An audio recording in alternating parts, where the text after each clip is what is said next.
الحمد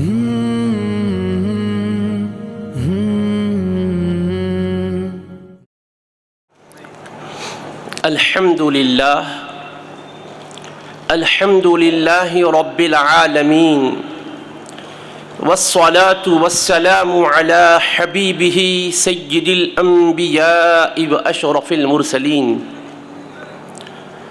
وعلى آله الطيبين الطاهرين وأصحابه الأكرمين الأفضلين ومن والاهم وتبعهم بإحسان إلى يوم الدين. أما بعد، فقال الله سبحانه وتعالى في كلامه العظيم: أعوذ بالله من الشيطان الرجيم، بسم الله الرحمن الرحيم، وأن ليس للإنسان إلا ما سعى وأن سعيه سوف يرى. وقال تعالى في شأن حبيبه الكريم: إن الله وملائكته يصلون على النبي يا أيها الذين آمنوا صلوا عليه وسلموا تسليما. اللهم صل على سيدنا محمد وعلى آله وصحبه افضل صلواتك وعدد معلوماتك وبارك وسلم. استاذ ذی وقار زین الفقہاء دامت برکاتہ العالیہ، صدر محترم نقیب ملت، علماء کرام، مشائخ اعظام، دانشوران قوم و ملت، مکرم حاضرین و سامعین اور تقدس مآب ماں و بہنوں، اللہ رب العزت کا ارشاد مبارک ہے: وَأَن لَيْسَ لِلْإِنسَانِ إِلَّا مَا سَعَى، اور انسان کے لیے وہی ہے جس کی وہ سعی اور کوشش کرے. وَأَنَّ سَعْيَهُ سَوْفَ يُرَى، اور یہ کہ وہ اپنی کوشش کا پھل اپنی آنکھوں سے دیکھ لے گا. اللہ رب العزت کا وعدہ ہے کہ جو بندہ بھی سعی اور جہد مسلسل کرتا ہے، اللہ تبارک و تعالی اس کی کوشش میں اسے کامیابیوں سے ہمکنار فرماتا ہے. ہمارا آج کا جو موضوع ہے، ہمارا نہایت ہی عزیز و محبوب وطن ہندوستان کی آزادی پر 75 برس تکمیل ہو رہے ہیں، اور اللہ کی بارگاہ میں ہم شکر گزار ہیں کہ اس نے ہمارے ملک کو انگریزوں کے استبداد و غلامی سے آزادی عطا فرمائی، اور اس میں ہمارے مسلمان مجاہدین کا جو رول اور حصہ رہا ہے، اس کو کبھی فراموش نہیں کیا جا سکتا. دیگر اہلیان ہند نے، دیگر مذاہب اور دھرم کے ماننے والوں نے بھی اپنا کردار ادا کیا ہے، لیکن ابتدائی طور پر جنہوں نے بنیادی اور کلیدی کردار ادا کیا ہے، یہ ایک تاریخی حقیقت ہے کہ وہ مسلمان ہیں. پہلی بات تو دیکھیے کہ انگریز ہمارے ملک ہندوستان میں 16ویں صدی عیسوی کے اواخر میں آئے تھے. 16ویں صدی عیسوی کے اواخر میں تجارت کی غرض سے آئے تھے. اسی موقع پر ان کے ارادے اور عزائم محض تجارت نہیں تھی، بلکہ تجارت کے بہانے سے پورے ملک کو نشانہ بنانا اور بالآخر اپنا اقتدار جمانا تھا. اللہ پاک نے اس زمانے میں امام ربانی مجدد الف ثانی شیخ احمد فاروقی سرہندی قدس اللہ سرہ النورانی کو جو فراست مومنانہ بخشا تھا، اس نور فراست میں وہ دیکھ لیے تھے کہ در پردہ ان کے عزائم ملک کے حوالے سے اور باشندگان ملک کے حوالے سے غلط ہیں. اس لیے آپ نے اپنے مکتوبات میں اپنے فکر کو جہاں پیش کیا ہے، وہیں اس حقیقت سے بھی پردہ ہٹایا کہ کہ ہمارے دشمنوں میں بدترین دشمن یہ فرنگی لوگ ہیں جن کے ارادے غلط ہیں، جو بالآخر اس کے ذریعے سے ملک کو اپنا اقتدار کا مرکز بنانا چاہتے ہیں اور آگے جا کر لڑائیں گے، اور یہ بہت زیادہ نقصان کا، ضرر کا باعث بنیں گے۔ یہ کب کی بات ہے؟ 1585 عیسوی کی بات ہے۔ ہمارا ملک آزاد ہوا 1947 عیسوی کو، انگریز داخل ہوئے 16ویں صدی کے اواخر میں، ابھی قدم جمی میں تھے ان کے، ابھی آئے تھے۔ امام ربانی نے اس حقیقت سے پردہ کب اٹھایا؟ 1585 عیسوی میں۔ آپ نے اس حقیقت سے باخبر کر دیا ملک کے باشندگان کو کہ ان کے یہ مکر و عزائم ہیں، اور پھر رفتہ رفتہ تجارت کے ذریعے سے وہ اپنے قدم جماتے رہے، اور یہاں جب ان کے قدم جمنے لگ گئے، ایسٹ انڈیا کمپنی کو انہوں نے متعارف کروایا۔ لوگ اس کی جال سازی کو، اس کے پیچھے کے مکر کو سمجھے نہیں، مگر سب سے پہلے یہ بھی ایک تاریخ ہے کہ یہ آئے تھے 16ویں صدی کے اواخر میں۔ اب آئیے 16ویں صدی کا اواخر، پھر 17ویں صدی، پھر 18ویں صدی، سن 1798 میں ہمارے حیدرآباد دکن کو یہ اعزاز حاصل ہے کہ حیدرآباد دکن کے پرانی حویلی کے محلے میں رہنے والے گوہر علی صدیقی نے ایسٹ انڈیا کمپنی کے بارے میں یہ بات واضح کی ہے کہ یہ تجارت کے نام پر، ٹریڈنگ کے نام پر دراصل مکر و عزائم رکھتی ہے۔ اس کی ان جال سازیوں سے باخبر رہنا چاہیے اور اس کے خلاف اٹھ کھڑا ہونا چاہیے۔ چنانچہ اپنی بساط کے مطابق انہوں نے اپنے ہم خیال لوگوں کی ایک جماعت تیار کی۔ یہ بھی تاریخی حقیقت۔ 1798 عیسوی حیدرآباد دکن اور پرانی حویلی سے انہوں نے ایک جتھا تیار کیا۔ اب رہ گیا 1756 عیسوی کو وردی علی خان نے یقیناً انگریزوں کے خلاف تحریک چلائی اور اس میں انہیں کامیابی بھی ہوئی۔ اس کے بعد 1757 عیسوی کو انہی کے نواسے سراج الدولہ نے مقابلہ کیا، اور انہی کے پاس رہنے والے اسی علاقے کے کچھ دھوکہ بازوں کی دھوکہ بازی کے نتیجے میں بالآخر انہیں کامیابی نہیں ہوئی۔ لیکن یہ 1756 میں وردی علی خان نے، اور سراج الدولہ نے 1757 میں، اور 1799 میں ٹیپو خان شہید یقیناً مجاہدانہ کردار ادا کرتے رہے، لڑتے رہے، اور ان کا وہ جملہ کبھی فراموش نہیں کیا جا سکتا کہ گیدڑ کی 100 سالہ زندگی سے شیر کی ایک دن کی زندگی بہتر ہے۔ اور اللہ نے انہیں کامیابی بھی عطا کی، مقصد کو پا گئے، جامِ شہادت تو نوش کیا مگر مقصد ان کا بلند و بالا رہا۔ اس کے بعد دیکھیے آپ، یہ 1799 کا واقعہ، اس سے ایک سال پہلے 1798 میں حیدرآباد دکن بھی چپ نہیں رہا، گونگے لوگ نہیں رہے، اگرچہ کہ یہاں باقاعدہ انگریز قدم نہیں جمائے تھے کیونکہ یہاں آصف جاہی حکومت تھی، تو آصف جاہی حکومت تھی، اسلامی اقتدار کے زیر سایہ مسلمان رہ رہے تھے، مگر انگریزوں کا جو تسلط تھا دیگر ہندوستان کے علاقوں میں، ریاستوں میں، اس کو یہاں کے لوگ بھی محسوس کر رہے تھے۔ کیونکہ مسلمان کی علامت کیا ہے بھائی؟ کہ مسلمان کے بارے میں ہمارے پیغمبر اسلام نے فرمایا المؤمن للمؤمن کالبنیان یشد بعضہ بعضا، ایک مومن دوسرے مومن کے لیے عمارت کی مانند ہے، اس کا ایک حصہ دوسرے کو تقویت دیتا ہے۔ اور یہ بھی فرمایا ترى المؤمنین فی تراحمهم وتوادهم وتعاطفهم كمثل الجسد الواحد اذا اشتكى منه عضو تداعى له سائر الجسد بالسهر والحمى۔ آپ مومنوں کو دیکھو گے، ایمان والوں کو، ایک دوسرے کے ساتھ رحمدلی کا مظاہرہ کرنے میں، ایک دوسرے کے ساتھ پیار اور محبت کا اظہار کرنے میں، ایک دوسرے کے جذبات کی قدر کرنے میں وہ ایک جسم کی طرح ہوں گے۔ اس کے کسی ایک حصے کو تکلیف ہوتی ہے تو بقیہ حصہ اور پورے اعضاء ایک دوسرے کو دعوت دیتے ہیں آؤ اس کے غم کو بانٹیں، اس کے درد میں شریک ہو جائیں۔ یہ کیسے ممکن ہے کہ دکن کا یہ علاقہ ہندوستان کے دیگر ریاستوں کے درد کو اپنے اندر محسوس نہ کرتا ہو؟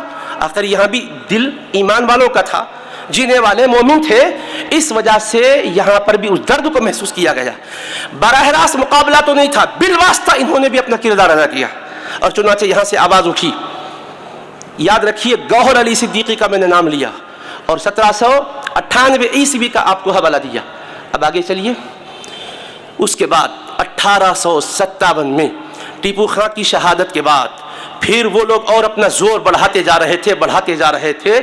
پھر جب 1857 عیسوی کا دور آیا تو حیدرآباد دکن کی سرزمین سے مولانا سید علاء الدین صاحب نے 17 جولائی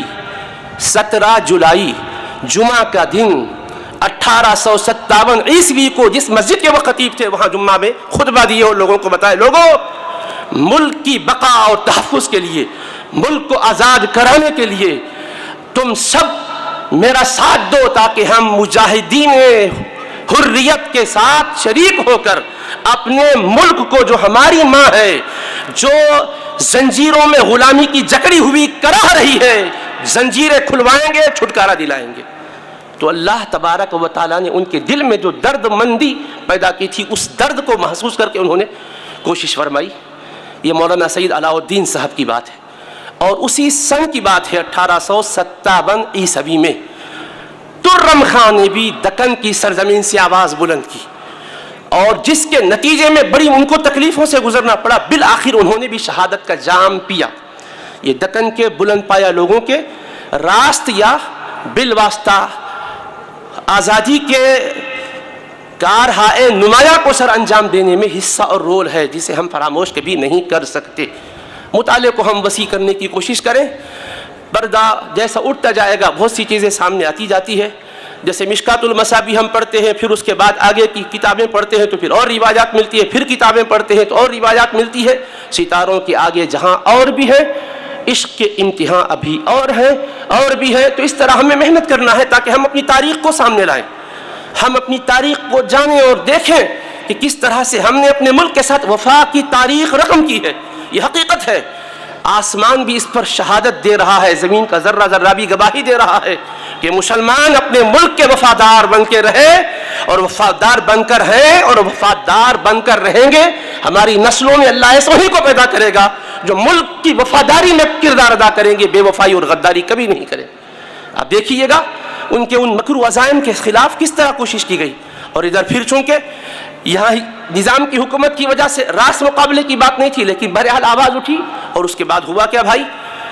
ہندوستان میں دلی کی سرزمین پر جب اس کے ظلم و استبداد کے پنجے مضبوط ہونے لگ گئے تو شاہ ولی اللہ محدث دہلوی سراج الہند رحمۃ اللہ علیہ نے آواز بلند کی، ان کے جانشین حضرت شاہ عبدالعزیز محدث دہلوی رحمۃ اللہ علیہ نے آواز بلند کی، اور 1803 عیسوی کو انہوں نے دارالحرب ہونے کا فتویٰ دیا اور جہاد کے فرض عین ہونے کا فتویٰ دیا کہ جہاں ظلم و ستم ہے جہاں ان کا قبضہ و تسلط ہے، وہاں والوں کے اوپر جہاد فرض عین ہے۔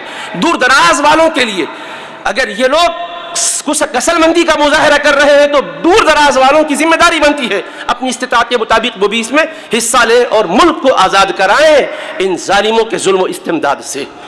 یہ فتویٰ 1803 عیسوی میں دیا گیا، علماء نے دستخطیں کی۔ پھر شاہ عبدالعزیز محدث دہلوی کے نواسے شاہ اسحاق محدث دہلوی رحمۃ اللہ تعالی علیہ، جن کے ذریعے سے احادیث کی سندوں کا سلسلہ آگے بڑھتا ہے، انہوں نے بھی اس میں کردار ادا کیا۔ شاہ ابو سعید مجددی رحمۃ اللہ علیہ، آج بھی دلی کی جو خانقاہ ہے مرزا مظہر جانے جانا شہید رحمۃ اللہ علیہ، وہاں وہ آرام فرما رہے، شاہ ابو سعید مجددی رحمۃ اللہ علیہ نے اپنا کردار ادا کیا، اور مرزا مظہر جانے جانا شہید رحمۃ اللہ علیہ کے خلیفہ بیہقی یہ وقت جن کو کہا جاتا ہے قاضی ثناء اللہ پانی پتی مظہری رحمۃ اللہ علیہ نے اپنا کردار ادا فرمایا۔ آپ نے باقی علماء کرام کے اسماء سنے ہیں، کردار اپنا ایسا ادا کیا کہ اس کو کبھی بھلایا نہیں جا سکتا۔ علامہ فضل خیر آبادی کبھی نہیں بھلایا جا سکتا، کالے پانی کی سزا دی گئی، اور وہ وہاں کے حالات کا جو مشاہدہ کر رہے تھے لکھتے ہیں کہ دیکھو یہاں ظلم کس طرح ہے کہ قیدیوں کو ستایا جا رہا ہے، اگر کوئی مر جاتا ہے تو اس کو اس کی ٹانگ پکڑ کے کھینچتے ہوئے لے جاتے ہیں اور بے گور و کفن اس کو پھینک دیتے ہیں، اس طرح سے سلوک کیا جا رہا ہے۔ یہ ساری تکلیفوں کو سہا، اور یہاں تک کہ سولی کے پھندے پر لٹکایا گیا تو سولی کے پھندے کو بھی چوم لیا کہ ملک کی آزادی کے لیے ہماری یہ قربانی ہے، ہمارے مولا قبول فرما لے۔ اور ایک ایک شاخ پر علماء کرام کو لٹکایا گیا، مسلمانوں کو لٹکایا گیا، ان کے بدنوں کو تانبے سے داغا گیا، بوریوں میں لپیٹا گیا، دریا میں پھینکا گیا، اور گولیاں اس پر چڑھائی گئی۔ اللہ اکبر! بد جانور کی چربی میں لپیٹا گیا اور آگ کے حوالے کیا گیا۔ آپ بتاؤ چشم تصور میں وہ منظر لاؤ جو ان مجاہدین کی قربانیوں کا رہا ہے۔ ان قربانیوں کے نتیجے میں آج ہمارا ملک آزاد ہے، امن و سلامتی کے ساتھ آپ ہم جی رہے ہیں، 75ویں اس کی آزادی کی مناسبت سے برسی منا رہے ہیں۔ عزیزان گرامی قدر، ہمارے ملک کے اندر انگریزوں کی یہ جو مکاریاں جال سازیاں تھیں ہر جگہ محسوس کی گئی اور ہر علاقے سے قربانیاں دی گئی۔ سیدی شیخ الاسلام امام انوار اللہ فاروقی بامی جامع نظامیہ رحمۃ اللہ علیہ کے ایک شاگرد رشید تھے، حضرت مولانا ندیم اللہ بختیاری رحمۃ اللہ علیہ، ان کے صاحبزادے حضرت مولانا سید صبغت اللہ بختیاری رحمۃ اللہ علیہ، انہوں نے جامع نظامیہ میں تعلیم حاصل کی۔ جامع نظامیہ میں انہوں نے اکتساب علم و عرفان کیا۔ ان کے اساتذہ میں حضرت علامہ ابو الوفا افغانی رحمۃ اللہ علیہ اور دیگر اساتذہ ہیں۔ حضرت محدث اکرم رحمۃ اللہ علیہ سے بھی ان کو بڑی خاص نسبت حاصل تھی، ان سے اکتساب فیض کیا۔ تو یہ علامہ سید صبغت اللہ بختیاری رحمۃ اللہ علیہ جو جامع نظامیہ میں جنہوں نے علم کی آنکھیں کھولی، علم کے پیالے پیے، پھر مزید وہ آگے ترقی کرتے رہے، ان کی قربانی کو بھی تحریک آزادی میں کبھی بھلایا نہیں جا سکتا۔ انہوں نے بھی اپنے جذبہ ایمانی کا اظہار کیا اور سرفروشی کے ساتھ آگے بڑھے، جیل میں ڈالا گیا، قربانی دی، ملک آزاد ہوا سب کی قربانیوں کی برکتوں سے۔ بعد میں پھر اللہ پاک نے انہیں موقع دیا، پھر تدریس کا باقیات الصالحات میں آ کے آخر زمانے تک وہ تدریس کرتے رہے، پھر اللہ سے جا ملے۔ الغرض عزیزان محترم، شیخ الاسلام بانی جامع نظامیہ نے اپنی کتابوں میں، وہ کہ ڈائریکٹ مقابلہ نہیں تھا مگر ان کے افکار و نظریات سے، ان کے باطل ارادوں سے امت کو باخبر کرانا تھا، تاکہ ان کے خلاف جب مسلمان اٹھے تو یہ خیال نہ آئے کہ محض مذہب کی جنونی کیفیت میں اٹھ رہے ہیں۔ نہیں، ہمارا مذہب جبراً کسی پر اپنا دین مسلط کرنے کی تعلیم نہیں دیتا۔ آپ نے مفکر اسلام شیخ الجامعہ قبلہ سے سماعت فرمایا، انگریزوں سے ہماری دشمنی محض اس لیے میں کہ وہ عیسائی ہے۔ ارے نان مسلم سے دشمنی نان مسلم مذہب کفر کی وجہ سے نہیں ہو سکتی ہے، اس لیے کہ ہمارے پیغمبر اسلام نے ہمیں تعلیم دی ہے ہر انسان کے ساتھ اچھا سلوک کرنے کی، ہر ایک کے ساتھ رواداری کا مظاہرہ کرنے کی۔ بنی آدم ہے سارے کے سارے، اس لیے جب ان کی وجہ سے ہو کیا رہا تھا، ایک تو یہ کہ ہمارے ملک پر ناجائز قبضہ، ملک ہمارا اور ان کا قبضہ، ملک کی حفاظت کرنا ہر ایک ملک کے باشندے کی ذمہ داری، اور سب سے پہلے اس کا احساس مسلمانوں نے کیا۔ دوسری بات یہ ہے کہ پھوٹ ڈالو اور حکومت کرو۔ مسلمان غیر مسلم رہ رہے تھے، 750 سال اسلام کے ماننے والوں کی حکمرانی رہی، لیکن کتنی یکجہتی کے ساتھ رہتے تھے۔ گنگا جمنی تہذیب مشہور ہے، اولیاء کی خانقاہوں میں آتے تھے اور پیار و محبت سے وہ نوازے جاتے تھے کہ نظام الدین محبوب الہی کو ہم بھول جائیں گے۔ جمنا کے کنارے بیٹھے ہوئے تھے، ایک خاتون کو دیکھا کہ کنویں سے پانی لے رہی ہے، آپ نے اپنے مرید سے فرمایا جاؤ اس مائی سے پوچھو سامنے جمنا کا پانی ہے، شیریں شفاف، کنویں سے پانی کیوں لے رہی ہے؟ تو عورت کہتی ہے ہم غریب لوگ ہیں، میرے شوہر کے پاس اتنی وسعت نہیں ہے کہ بال بچوں کا پیٹ بھر سکے، اس لیے کہ جمنا کا پانی میٹھا ہے، وہ پیتے ہیں تو کھانا جلدی ہضم ہو جاتا ہے، یہ کنویں کا پانی کھارا ہے، اس کی وجہ سے کھانا تھوڑا پیٹ میں رہتا ہے، جلدی ہضم نہیں ہوتا، اس لیے غریب ہوں میں، یہ پانی لے رہی ہوں۔ تو محبوب الہی کی آنکھوں سے اشک رواں دواں ہو گیا، اشک رواں دواں ہو گئے، کہنے لگے افسوس ہمارے علاقے میں گھرانہ غربت کی وجہ سے جمنا کا پانی نہیں پی رہا ہے اور ہم ہے کہ اس کی خبر گیری نہیں کر رہے ہیں، اللہ ہم سے پوچھے تو کیا جواب دیں گے؟ فرمایا اس مائی سے کہہ دو پورا اس کا خرچہ جو ہے ہماری خانقاہ سے ہم مقرر کر دیتے ہیں، آئے اور لے جائے اور وہ بھی وہی جمنا کا پانی پیے جو ہم پی رہے ہیں۔ یوں گنگا جمنی تہذیب کو قائم رکھا ہے۔ تو الفت و محبت کے ساتھ وطن کو آزاد کیا ہے، اور الفت و محبت ہی کی ہم توقع ہر ایک سے رکھتے ہیں۔ ہمارے غیر مسلم بھائیوں کو بھی ہم فراموش نہیں کر سکتے، اس ملک کی آزادی میں گاندھی جی کی قربانی کو فراموش نہیں کیا جا سکتا، سردار ولبھ بھائی پٹیل کی قربانی کو جو ہے نظر انداز نہیں کیا جا سکتا۔ انہوں نے اور خواتین نے بھی قربانیاں دی، دکن کی سرزمین سے عورتوں کا بھی کردار رہا ہے، اور ترنگا جو لہرا رہا ہے سب سے پہلے اس کو بنانے کا شرف حیدرآباد کے حصے میں آیا، یہاں کی ایک خاتون نے اس کو بنایا اور اس کو لہرایا گیا ہے۔ تو الغرض اللہ کا فضل ہے کہ یہ تحریک آزادی کے مجاہدین نے اپنی جانباز قربانیوں سے ملک کو آزاد کیا۔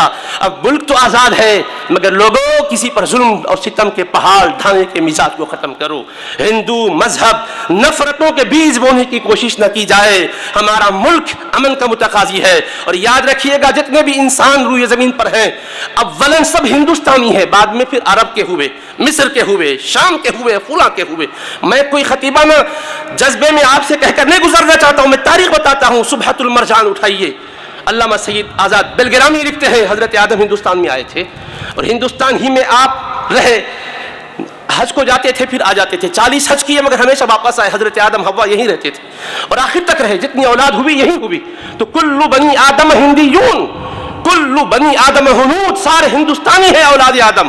جیسے کثرت اور تعداد بڑھ گئی تو ہر جگہ پھیل گئے، تو ہر انسان پہلے بنی آدم ہونے کے ناطے، حضرت آدم کی اولاد ہونے کے ناطے ہند کی سرزمین کا ہے، پھر دنیا میں پھیلے ہیں.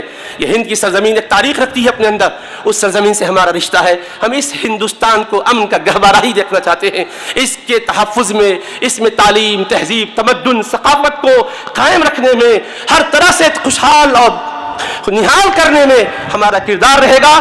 آپ سے بھی یہی توقع کرتے ہیں، ہمارے برادران وطن سے بھی یہی توقع کرتے ہیں کہ نفرتوں کے بجائے پیار اور الفت کی ضرورت ہے. برداشت کریں اور ایک دوسرے کے حقوق ادا کریں. اللہ تبارک و تعالیٰ اس مبارک پروگرام کے بہتر نتائج برآمد کرے اور نقیب ملت کو، ان کے تمام رفقائے کار کو اس کا بہترین صلہ عطا فرمائے. والسلام علیکم ورحمۃ اللہ وبرکاتہ.